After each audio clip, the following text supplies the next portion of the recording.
Huge controversy over the right to self-defense as ordinary citizens grapple with the liberal city crime wave. The New York Post obtaining video of a violent ex-con attacking a hardworking store clerk here in New York City. But the clerk fought back and stabbed his attacker to death. Now, 61-year-old Jose Alba finds himself behind bars at the notorious Rikers Island jail. Radical DA Alvin Bragg slapping him with a murder charge and setting his bail at an eye-popping $250,000. Thankfully, it got reduced to $50,000, and he should be out soon. Keep in mind, this is the same DA who basically got rid of cash bail and lets criminals roam free. And the situation is sparking outrage. With the New York Post summing it up this way with this headline, "Self-defense isn't a crime." It's time for Manhattan DA to ditch Alvin Bragg. And the city's mayor, Eric Adams, stopping by the store and standing up for the clerk. Now is time for the district attorney's office to do an investigation and the grand jury to go through the proceedings. But I'm just a big believer that innocent New Yorkers who are doing their job, working. It's obvious this gentleman was here, working, providing for his family. Judge, this reminds me of the Rittenhouse situation. It's all on video. Oh, yeah. You see the video, but this is even more clear-cut, yet they still hit him with a murder charge. Look, this case is a microcosm of what's going on in America today. The victim is seen as someone who should be ignored, and the criminal is the one who's being protected. In this situation, what you have is a guy who doesn't have a criminal record, who's worked his whole life, who goes to work at noontime and then comes home at like 3 in the morning or some crazy time. And you've got a dirtbag career criminal, 2 prison stints, 8 at least felony arrests, okay? He jumps over the counter, fighting words, throws the bodega owner into a chair, pushes him, curses at him, yells at a customer, then pulls him out of the chair while he's cursing at him. And then the bodega owner, in self-defense, takes a knife out, stabs him, kills him. That's called justification. In New York State, if you were faced with deadly physical force and you were reasonable in your belief that you were going to be harmed based upon these circumstances, then you have the right to defend yourself. But you're right, it is a Rittenhouse case. And the problem with this in New York is everybody walks free. You use a gun in New York, you get to walk free. This guy, Alvin Bragg, he doesn't deserve the title district attorney.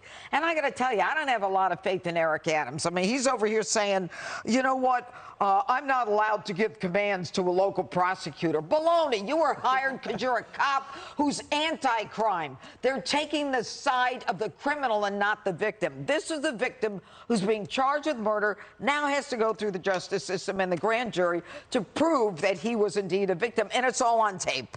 Do you buy that the mayor can't say anything about a district attorney? I mean, people talk about DAs all the time. I would have said something. I don't think this is the Rittenhouse case at all, but I agree with everything that's been said. That guy should be let out of jail. The mayor should say to Alvin Bragg, this is wrong. I don't know what choice, looking at this video, that this gentleman had. I would have done the same thing, and I think any red-blooded American, any father, any uncle, any grandfather would have done the same thing as well. It's unfortunate it had to come to this conclusion, but that gentleman being pushed right there, he had nothing to do with instigating this situation. It all came upon him, and he responded like I think anybody else would have. Dana Perino, you think this is going to have a chilling effect on, I mean, anybody, any store owner? Well, certainly, but I don't know if you saw that the bodega owners, they have an organization, an association. They called, guess who today, for help? The NRA. Oh. So, well done, everybody here in New York City. You think you hate guns so much, but now you have people who are actually trying to run businesses, and they have to go to the NRA for help because you won't help them. You won't allow them to protect themselves. And let's remember, this all started because this guy, the other guy, the one who died, his girlfriend had come to the store and tried to buy a bag of potato chips, and her debit card doesn't work. Now, she pulled a knife, and then she left, and she told the boyfriend what happened, and that's when he comes back. So I also think that as Bragg is doing his investigation, sort of speed that up, because when he comes back, they already know that a knife was already presented. So, of course, they thought their lives were in danger. I think she actually stabbed him with that knife in the shoulder. The shoulder, yes. Yeah. Oh, I mean, this is an easy defense at this point, Gutfeld, now that I hear about the knife. Yeah,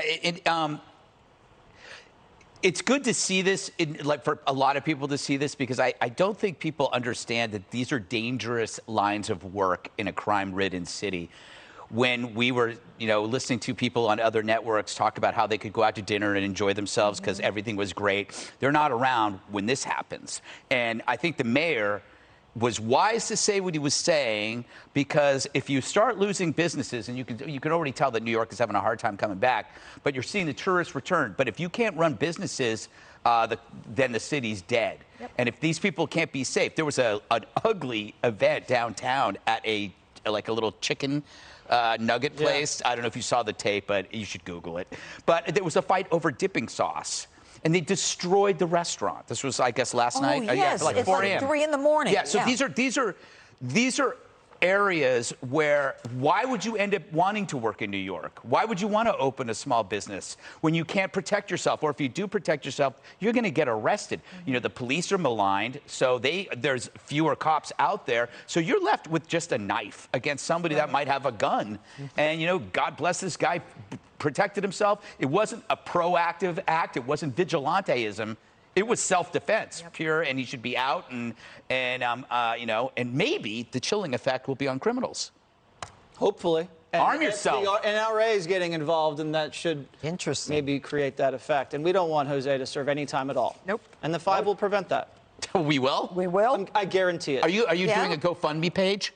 They took it down. They took it down. They took his GoFundMe page down. Wow. Why? All right, well, we know some good lawyers. We're going to make sure nothing happens to our friend Jose. Hey, Sean Hannity here. Hey, click here to subscribe to Fox News YouTube page and catch our hottest interviews and most compelling analysis. You will not get it anywhere else.